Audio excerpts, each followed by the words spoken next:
Hello there, it's LaZodiac, and we're here for the final Night of Lodis. One thing that I didn't mention last time, this is not a screen where we get to choose who joins our final party.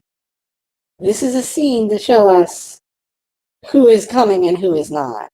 If they're dancing, they're on their way. If they're not, they're not. I didn't realize this, so oops. Guess we're stuck with this party. And, if you die, you die. It's time to go.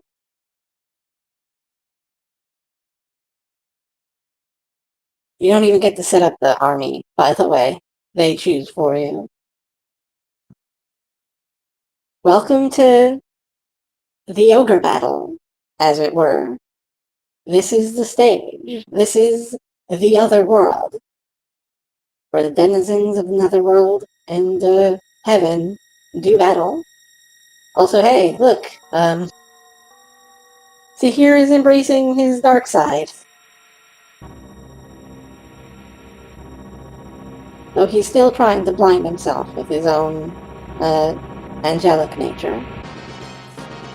He has finally freed himself from the grasp of God. It is time for Satan to actually do a Satan.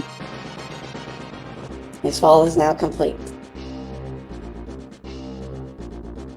Like birds in a cage who know nothing of the outside world, God's creations can never comprehend him. Saher doesn't like humans.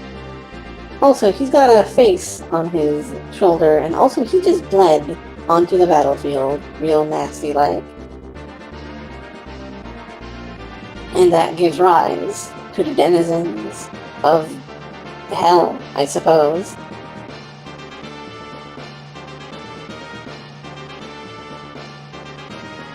This will be the last battle. It's time to defeat Saher. Battle start. First, though, let's take a look at who we're actually fighting.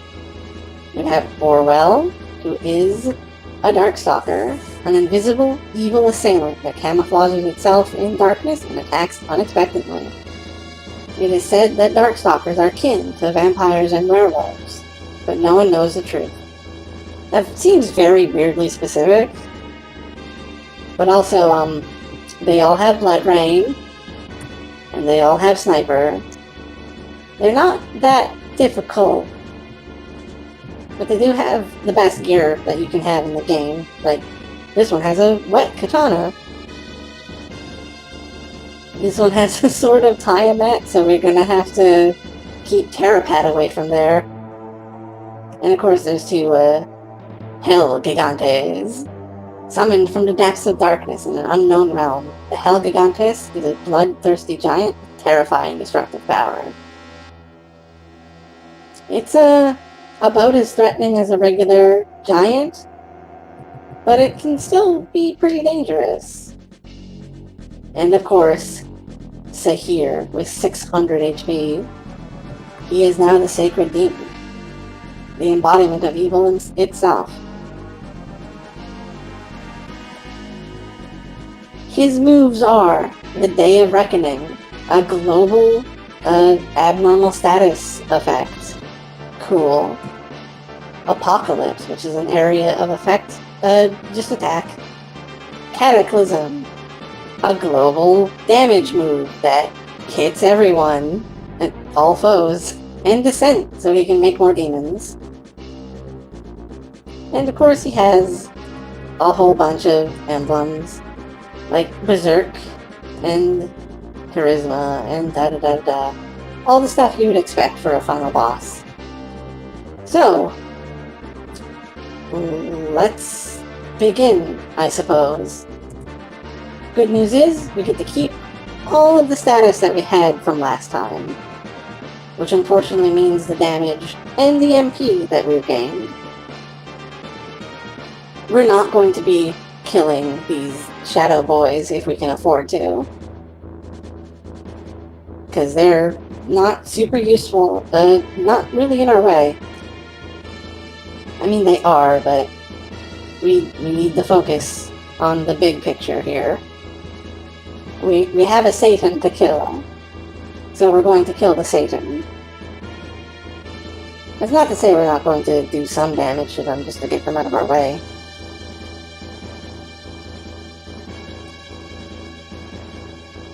Like I'm doing here, obviously. Starting to really wait. Why didn't you take any damage from Banish? You read it. They have full MP bars and Banish.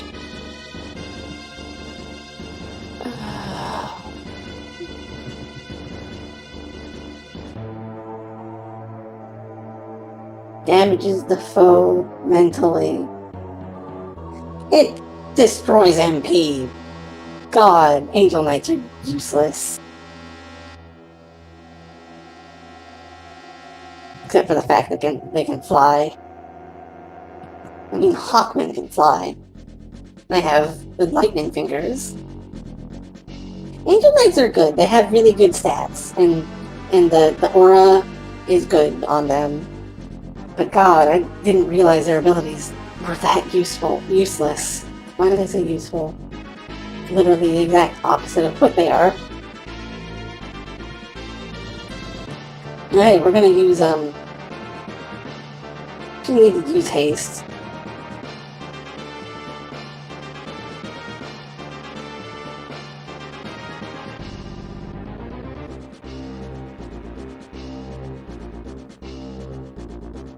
Incidentally, this is why I was concerned about items. Of course, while we're here, we do have an orb. Go, summon element. The way the orb works is that it is a global damage spell that you just crack open the orb and it does it.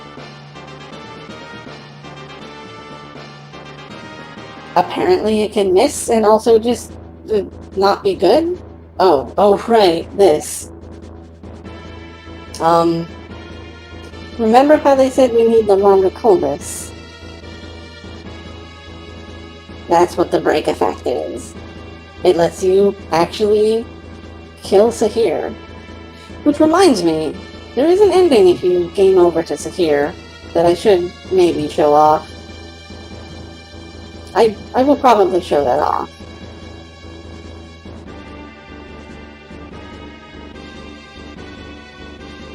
Just not now, obviously, because I'm still doing the final boss. The final battle, as it were. There's a good chance I will show off the bad ending. Just naturally by playing the game. They'll kick my butt. Gotta be careful with Terapat here. I don't want him to get slain by the Dragon Slayer.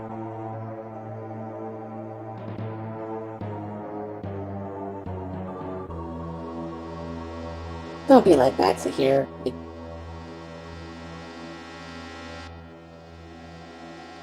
It'll definitely work, we just need to get up to it, Gaston. Ah yes, attacking Data Ninja. The best possible person to attack when you have no agility.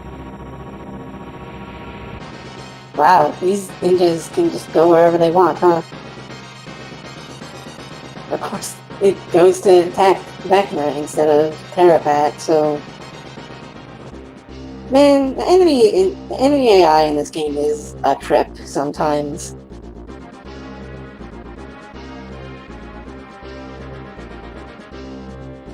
All the world to run, and you decide to hit the Lich that is basically indestructible. Of course, they're guarding his counters. Also, time for the Cataclysm. The Cataclysm also pushes, by the way. But hey, it does also hit his side as well.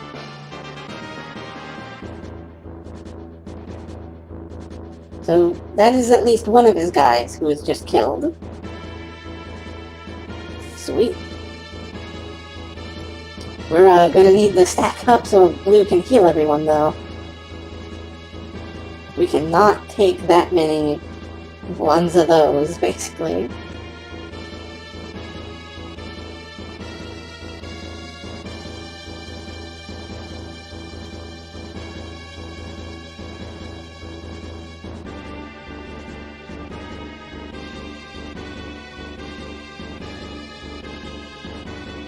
And also because they have Blood Rain, all of our stats are nice and reduced. And by nice and reduced, I mean it's annoying.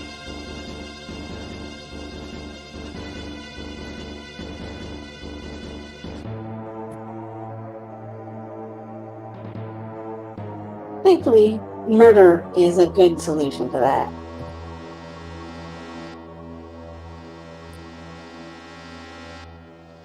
If I just kill them, I can't reduce my stats anymore.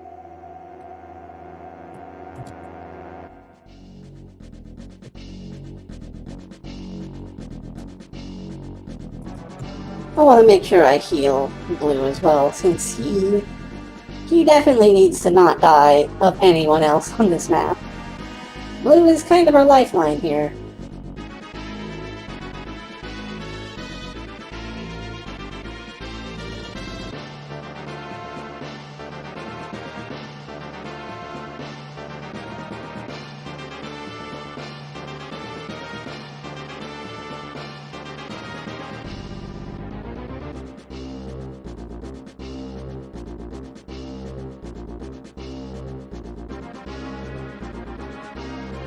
Nice, that's a lot of damage.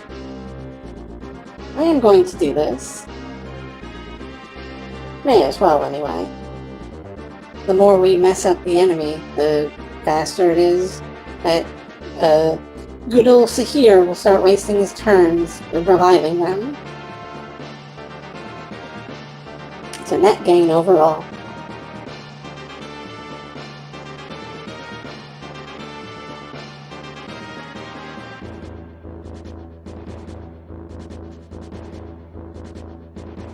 Dang, that's a agile jerk.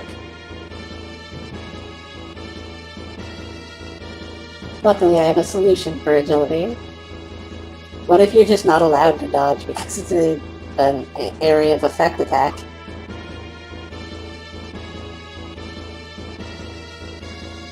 Okay, so here, time for your turn, where you relentlessly punch Data Ninja. And not Blue, for some reason. And hey, he's using Descent. That's good. We've successfully baited Satan. Descent takes a bit, animation-wise. And also, when he uses Descent, it, revives to full, by the way. It brings back all of them. And also they get a turn each, which is annoying. But endurable as far as negatives go. And they do have different weapons. They're weaker now.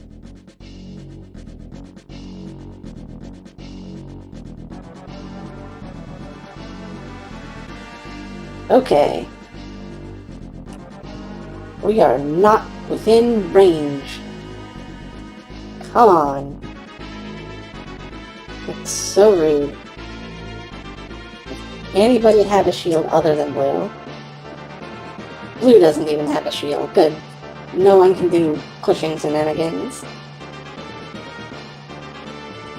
Oh well. His name's Ashra.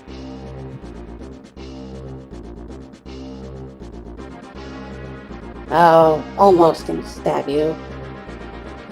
I'm gonna go right here. Why not?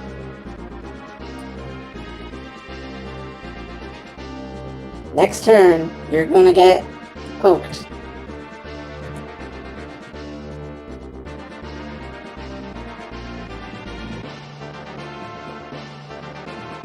Wow, See, it's good to see that the guys that he summons are super wimpy.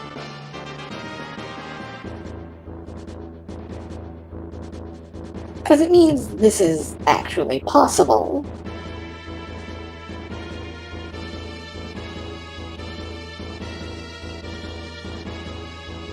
My one major concern with this was that it might be a little too difficult. Oh hey, Zeppelin.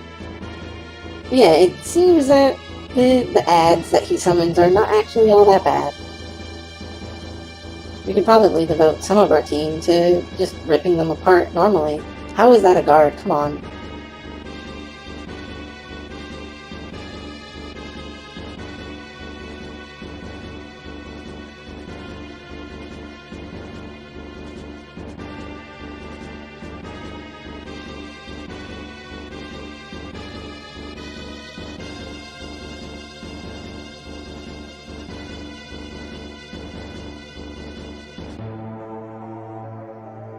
Vecna is going to steal this spot. I was gonna put blue in there, but blue is fine.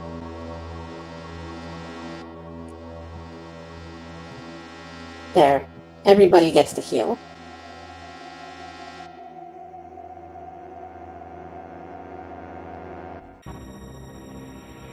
I think I brought a pretty good team to this final boss.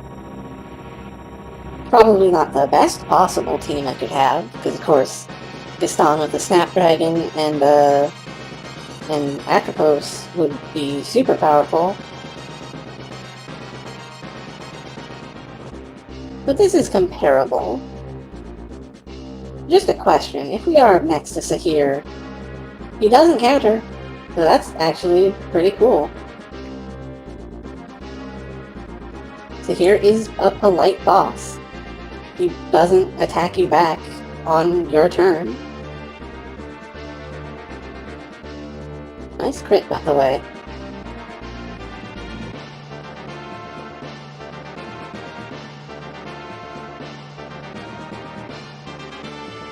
It's always a little concerning on what Saher is going to actually do on his turn, because he has a lot of things that could really, really give us a bad day.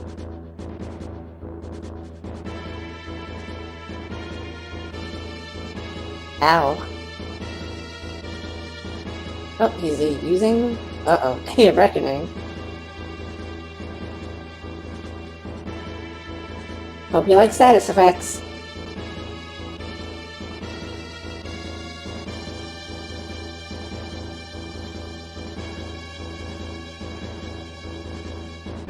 Okay, so... Carapat getting poisoned and nothing else happening is probably the best actual result we could have gotten. Anyway, let's stab Saher in the face.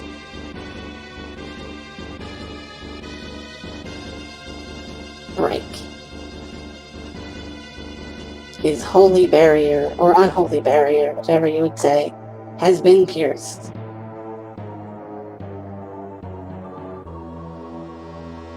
The spear will make him whole. It will also fill him full of holes.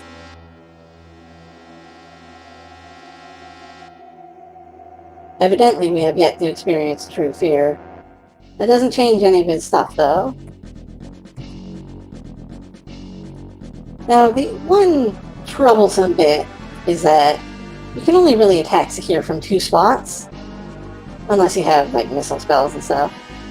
That's a little annoying, especially because you do so little actual damage to him. Might just be that Data Ninja's not suited for this particular sort of fight.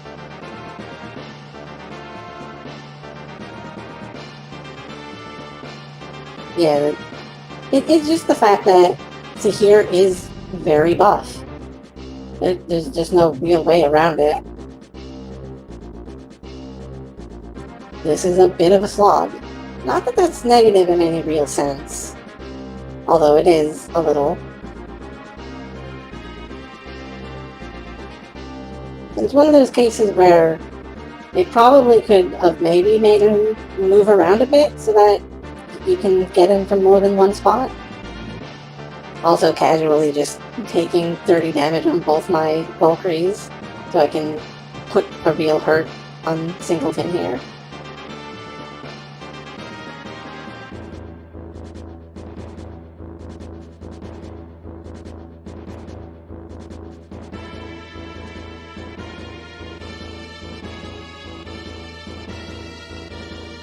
Vecna is just gonna wait to use Time Flux, honestly.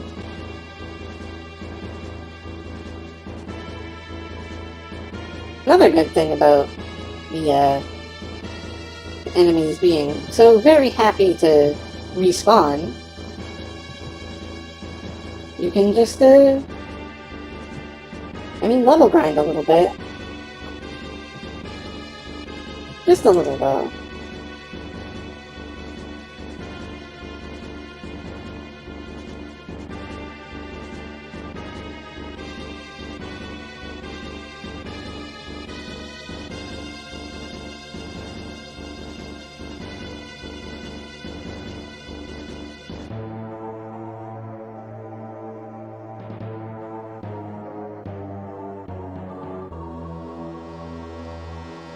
Ah, rude ninjas.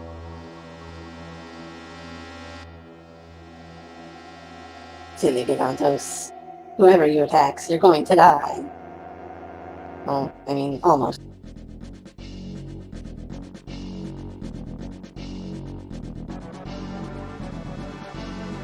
Sheer. That's not a move he had. As it turns out, that's his physical move. Oh no, that is his counter. Saher gets to move twice if you are next to him, I suppose. Also, Apocalypse Beam. That is also his weakest possible move. Also, ow, that hurt a lot, actually, the sheer.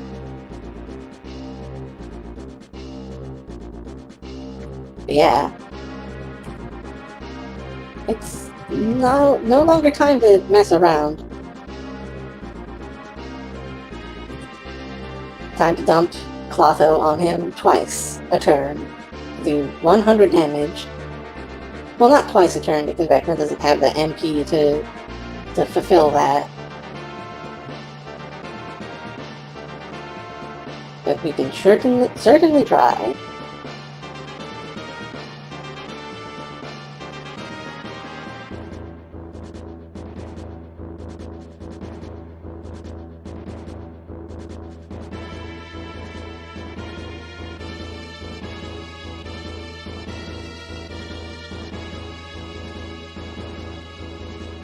You told me you wanted your spear back, Saher. All I'm doing is giving it to you.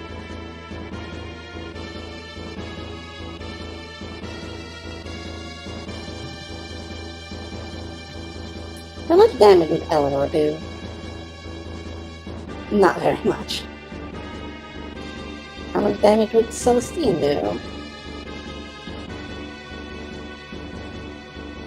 Pretty decent, because of the Holy. And Data Ninja himself? 17. In retrospect, we should probably have our people who can assist with buffing be within range. Just to help even things out a little bit. And even if it's just a teensy little piddling of damage like that, it still helps out.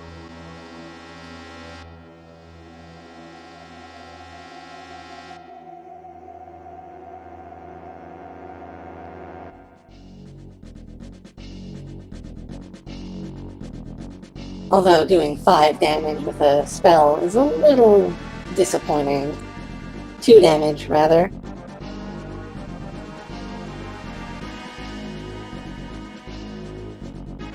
Of course, Saher is just too dang evil. We can't actually hurt him. We cannot actually resist the amount of negativity he is putting out there.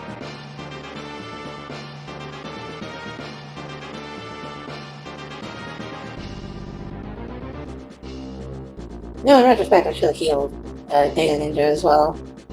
He'll be fine. Even if he dies, it's not the first time he's died. Of course, I'm lying there. No one has ever died. No, not one single person on this team has died. Not that you can prove it.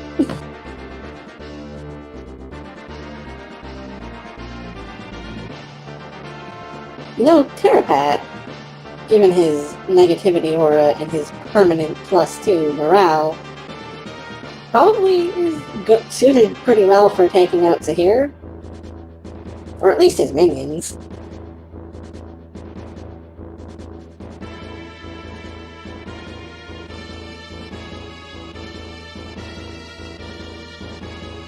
Like Zeppelin is now paralyzed. That's good. Oop. I was pressing the wrong button there.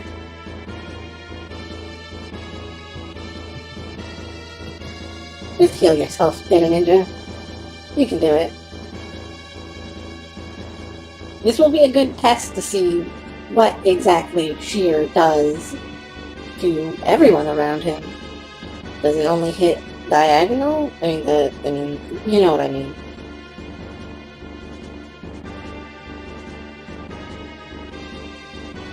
Here is his Sheer. Okay, it hits everywhere around him. Got it. And hey, I tricked him into using Descent. Alright.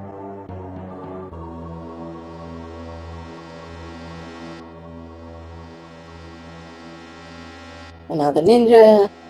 And a dragon slayer. Oh dear. Watch out, Terapat. There's a non-zero chance Terapat might actually die here. The Dragon Slayers are slow, he won't be able to reach them in time. Oh right, they use spears? Oh goodness, that could have been bad.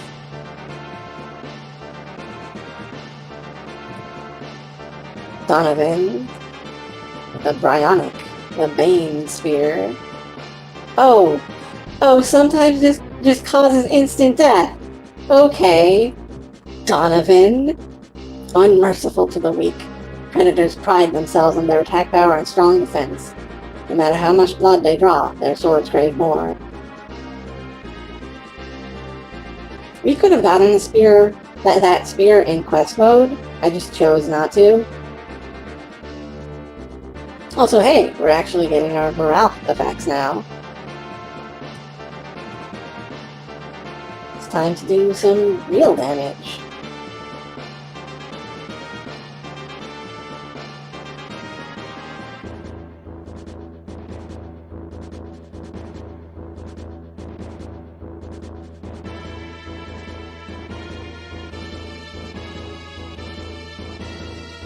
For some reason, Celestine isn't getting the morale effect.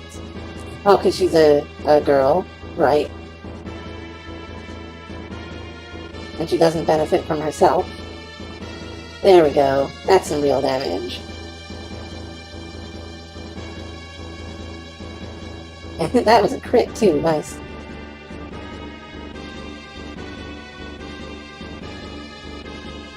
It occurs to me that Gaston and Data Ninja got this. We can have everybody else go and assist with the stabbing of the shadow guys. Gaston and Data Ninja got this. They're gonna go stab Staten themselves.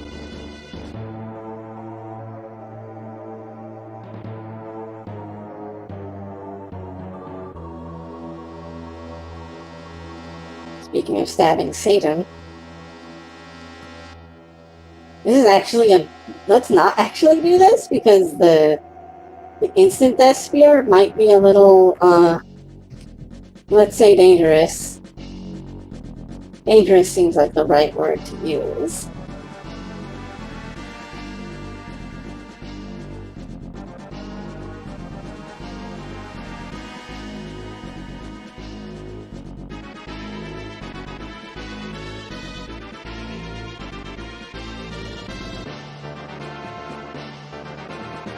Do we have any more MP revival points? Well, other than it was...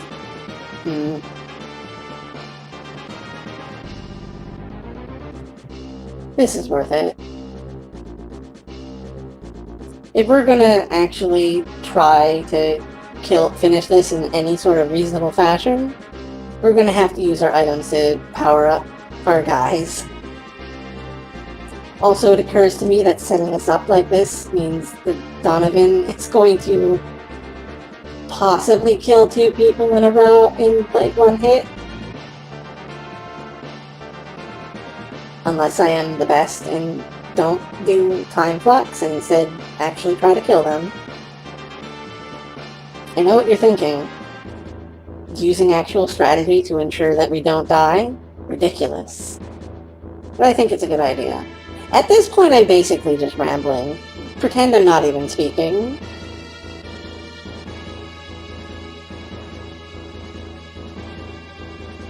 Oh hey, Vecna has finally killed enough people to be considered dangerous.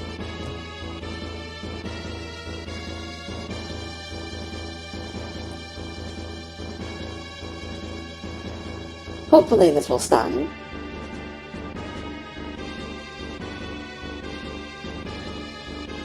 It stunned the one who matters. That's all I cared about. Who is left? Oh right, Celestine.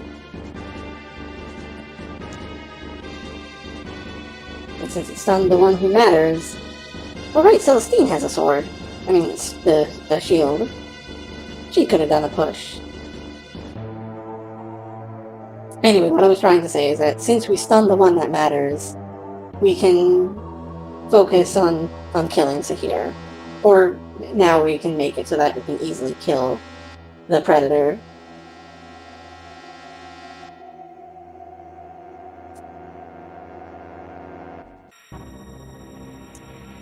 And of course, another shear.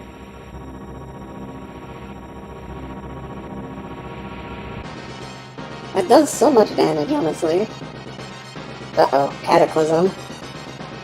This might actually kill someone. Yeah, I think Proby's about to die.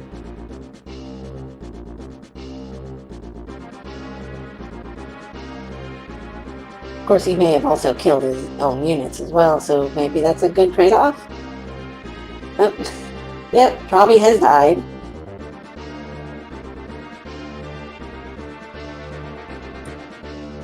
Now this is dangerous because... do we revive Proby? Like, this is a legitimate question. Do we do that? Not that I don't want to revive my friend. But Blue's turn would be better suited for healing people. The people who are alive anyway.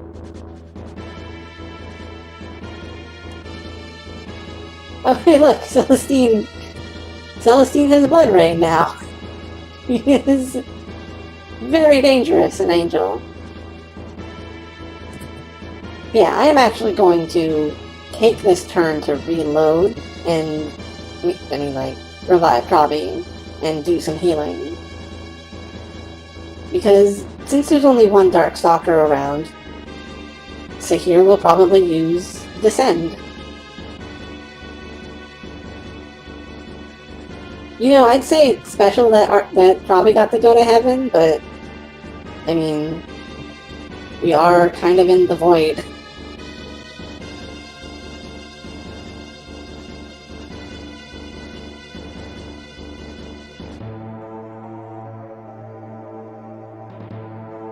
Right, we can do Clotho from a range, so Shear won't actually hit us. I should have been doing that.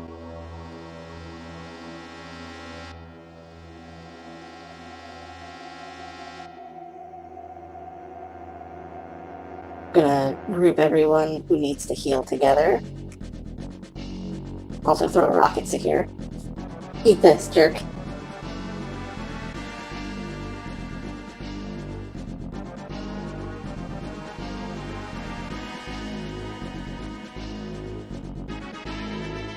What if I use the power of Satan to touch you, Saher?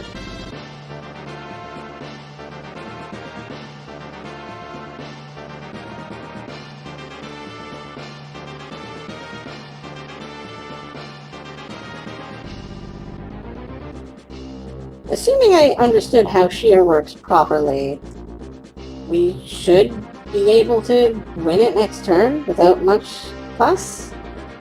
Possibly. At the very least, everyone will be healed so no one can die. I think I recovered this well.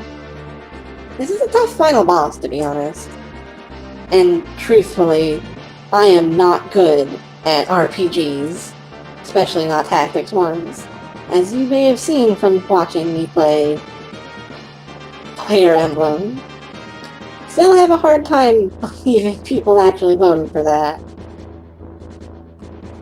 Not that I don't mind playing this sort of game, I'm just super bad at them. Speaking of super bad, the damage on people other than our strongest units are so fake. Like, Eleanor's turn probably would have been best suited for doing something else. But, I mean, every bit does count.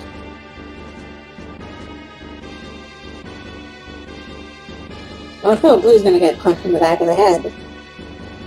Thankfully, giants suck.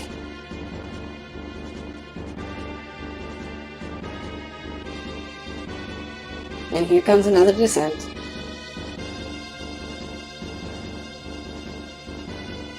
What's it gonna be this time? Ninja?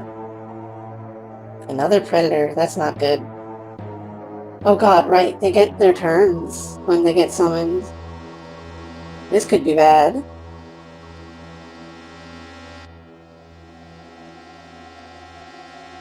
Of course, since it died already, maybe it won't have the Bryonic. Okay, it has the Bryonic, but it's also being very stupid. So, that's endurable.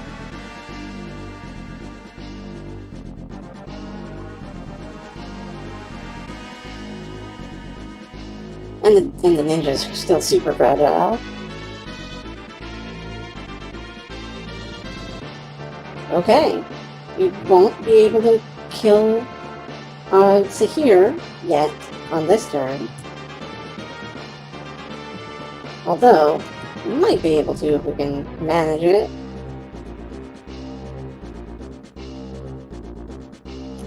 We just need to make sure everybody is grouped up together in a certain way.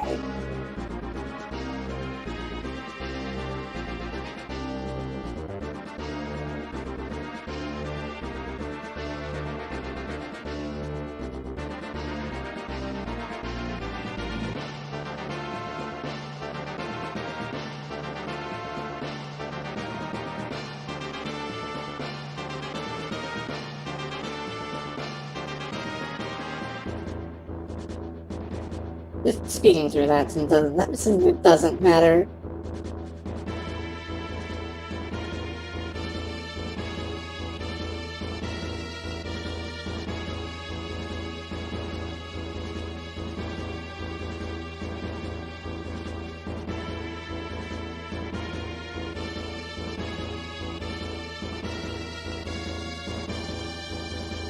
Giving more sword emblems to our friends.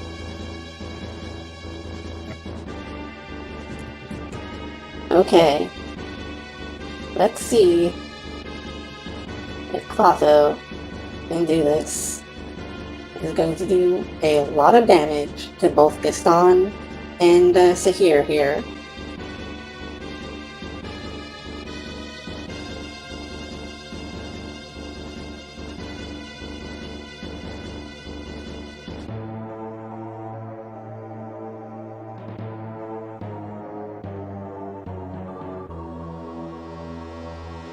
Yeah, we're gonna want to do Time Flux.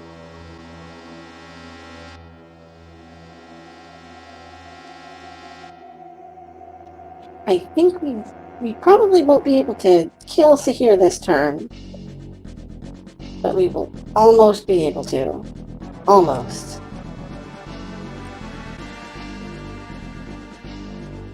Do you do more damage with this if you're closer?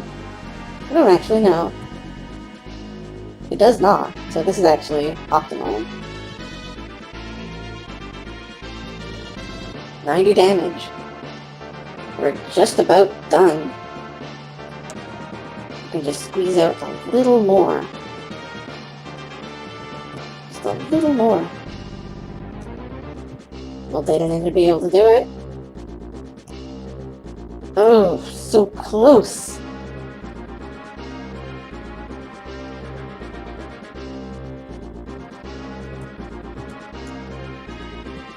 Blue doesn't have any attacking spells, so I'm not going to even pretend to do that. But Terrapat does have some SP. It's time to defeat Satan. Terrapat, savior of the world. Terrapat, slayer of Satan. We've done it! We've defeated Knight of Lodis.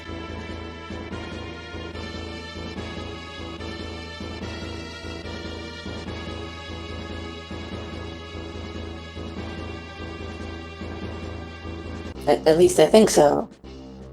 That felt pretty final bossy to me.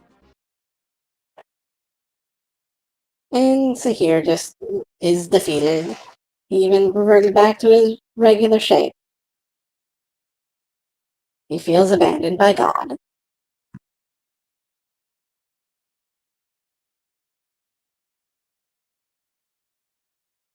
For servants of darkness, death means disappearance.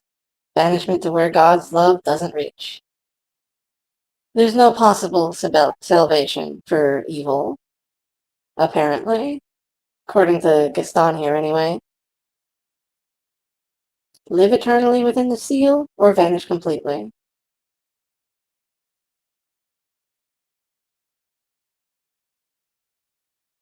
Of course, Saher refuses.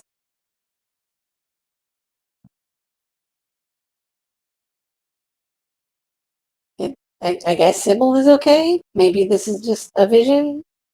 We are kind of in another realm sort of zone?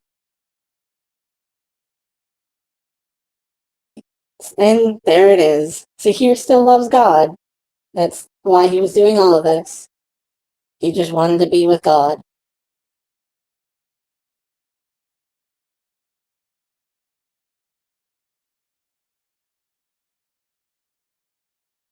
Why did you not love me in return? A sad sentiment, even for a Satan. The phrasing here is on point, but also Sybil. You can't just say he wanted Senpai to notice him. You can't just say that. You have to word it in a way that doesn't come off like that. Please.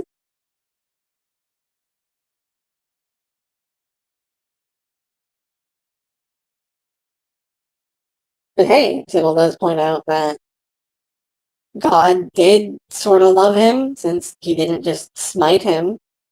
He kept him in a horrible half-state for all existence. Makes you wonder, maybe that wasn't very nice. I don't know. And that was enough of a diss that it makes it here start glowing.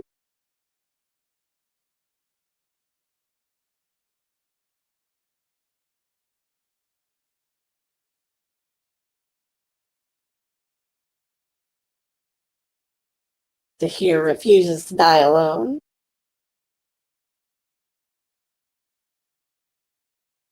Sybil, you're dead. You're not actually alive.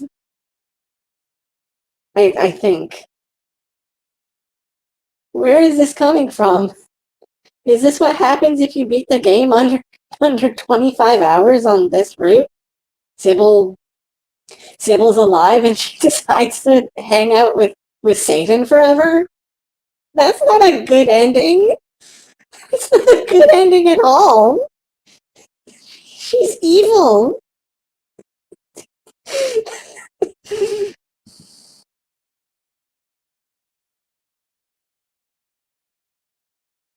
Oh, she's going to kill him. I mean, that is also yeah, she's killing him with herself.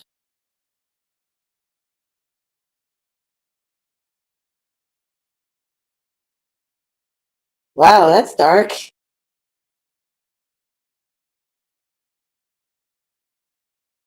This was not what I expected to happen. Because I know, to a degree, what happens on the A path. Dun dun dun! Sybil was Eleanor's sister the entire time. Should we have realized that at some point? Who knows? Back at Osteroid, we have more stuff happening. Also, this is the end, and I will tell you more about what A path would have done, that I know of anyway, once we get to the credits or something.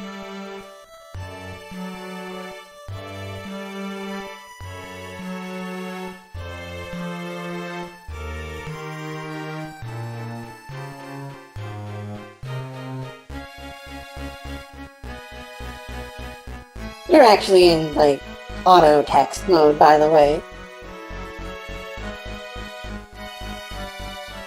Yeah, it appears people are weird about the spear, unsurprisingly.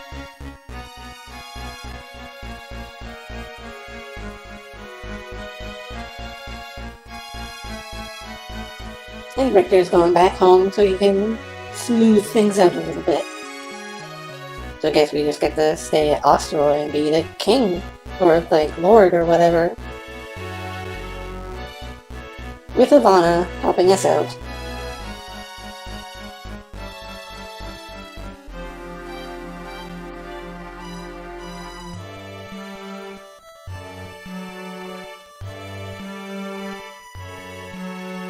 Happy end. What will Gaston do from here on out? He'll think about it. After he settles some personal matters, of course.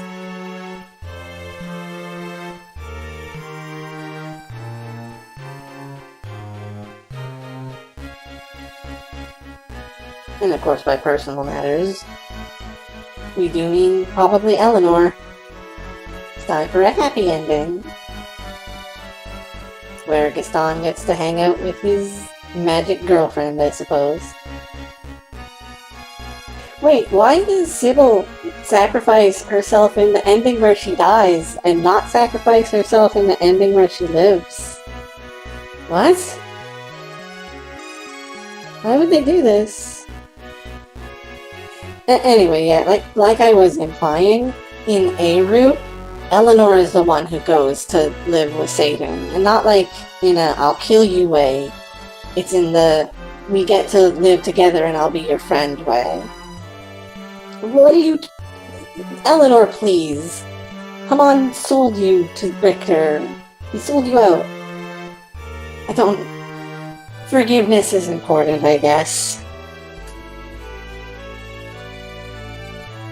Yeah, that's all I really know about the A route, by the way, other than the important stuff.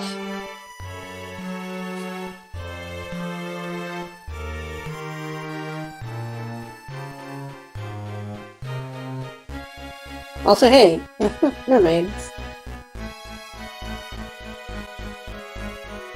Yeah, other than that and the important stuff, I don't actually know what happens in the A route, so please feel free to post about it if you do know.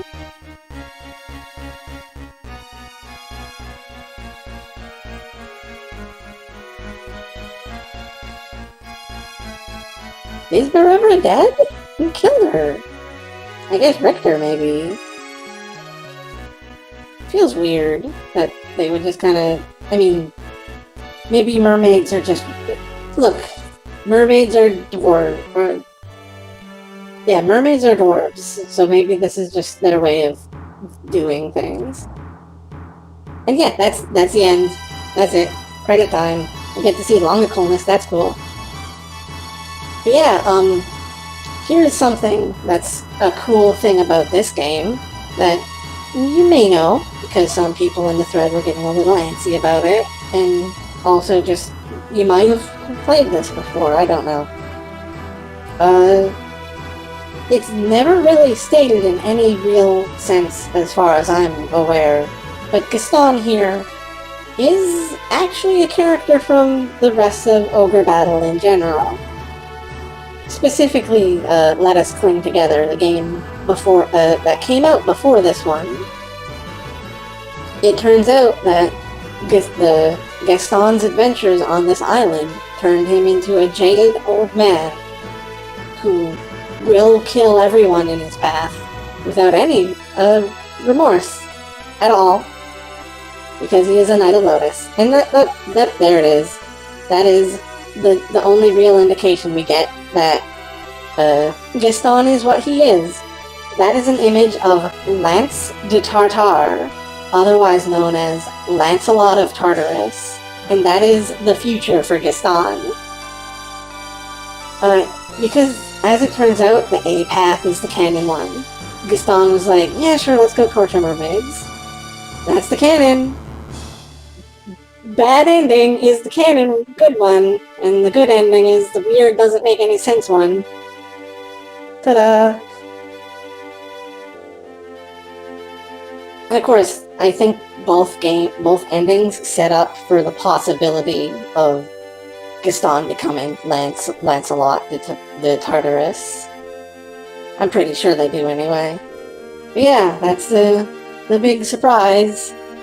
Path A is canon. We were supposed to murder the mermaids. And I guess since we did kill them on the B path, we did do it. Of course, we have Eleanor, so we're not going to become the megalomaniac,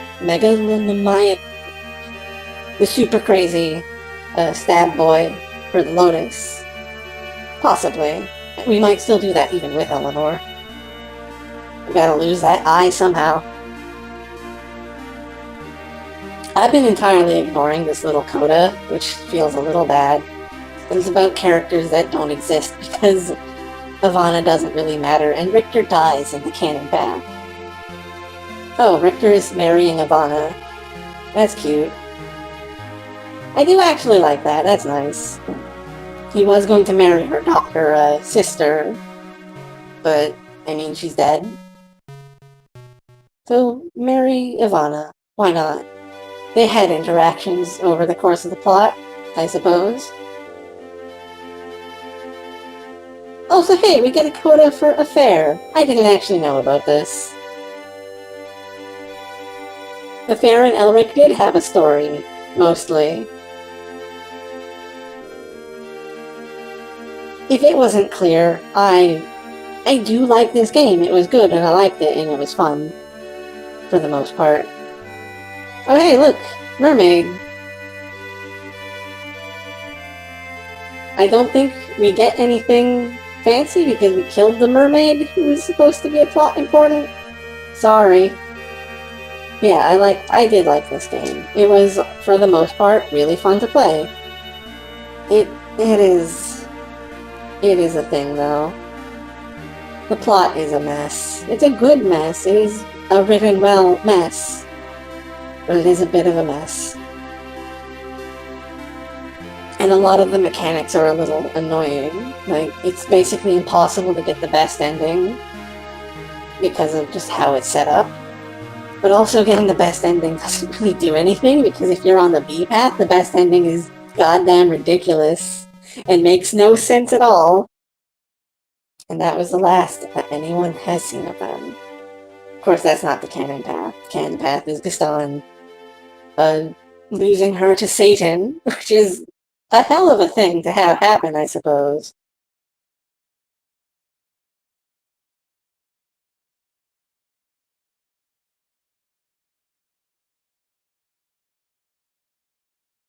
And we get a cute little storybook ending.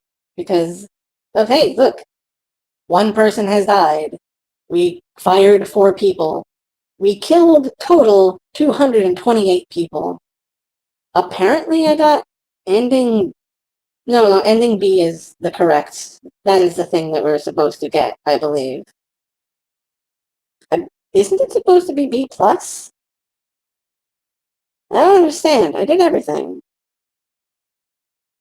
I did everything I was supposed to do to get the best ending. Unless quest mode doesn't count, but it said that it does. Also, I thought they would be telling us a kill count for all of our units. I guess they have not done that. Of course, the wikis, wikis and fan wikis. This is a super obscure game. No one's going to have the right information for it.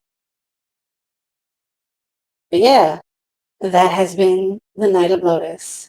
Final thoughts on the Night of Lodis. I did actually enjoy this game, like I did. I know I may have sounded a little negative during it. Overall, it was a really good game for what it is. It's a Game Boy Advance strategy game that is from a dead series, unfortunately. I do wish the series existed because it would be refreshing. It's ever so slightly to the left of what Final Fantasy is, and that's actually something I appreciate. We need more, and it's not Dragon Quest, which is a thing that I just have a difficulty getting into because I don't like the mechanics very much. But yeah, this was a good game. I enjoyed it a lot, for the most part. It was good. It was. I just sounded negative because some of its mechanics are super frustrating. And the emblems weren't as good as they could have been. They're not very useful. Unless they are super useful and absolutely required, of course. And once you get into a system where it's either absolutely useless or necessary, it seems a little bad. To me, anyway. This has been rambling on for far too long. This is the one negative of voice commentary. I do not shut up. Good to know. I'll keep it in mind for the future. Anyway, this has been Tactics Ogre, the Night of Lodis, an Ogre Battle Saga excerpt. I don't know how to say that word. But yeah, I hope you all enjoyed. I did. I did enjoy.